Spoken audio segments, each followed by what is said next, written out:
pa në një revistë fashioni shqiptare, para ca kohësh pash burri më i stiluar shqiptar. Okej.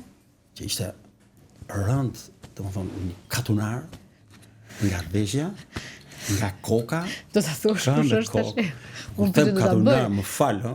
Katunar. Pyetjen do ta bëj ti vendos vetë nëse do ta thuash apo. Ka njerëz që do thonë katunar shfyse, vetëm të shpjegoj se nuk është për thyrë katunari, se katunari është njëri i zgjuar. Katunari jo si koncept.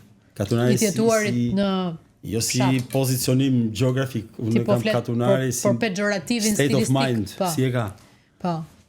Domethënë, ai është katunar për që ka lind Tiranë, për shembull, dhe ka ngel Malit. Çfarë kishte gabim personi?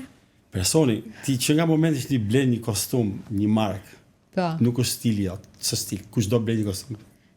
Stili është tjetër gjë fare, s'ka lidhje me stilin tjetër. Kur ti blen ç'a dush pe floririt ti kostum jot. Po sa njerëz tregon stilin tënd, ëh? Po sigurisht. E di. Stili është tjetër gjë fare që e zgjedh ti e krijon ti. Kur thon vishen mirë dhe vishen me marka nuk është vishen mirë. Ka momenti që ti krijon një personazh, një individualitet, aty fillon stili. Fillon aty.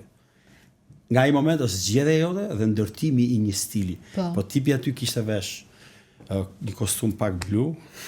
Edhe i dukeshin çorape të kuqe. Edhe gravata e kuqe. Edhe një shami e kuqe këtu. Dasmaçi i të mërshëm. Ekziston dhe trekonçi domethënë. Po, ke në për cover.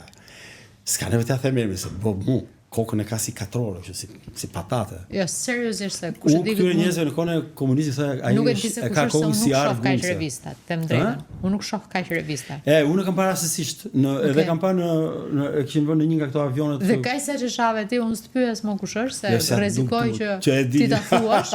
Po rrezikoj që ti ta thuash, po unë mund të di. Personazh i madh i televizionit shqiptar. Sexy man.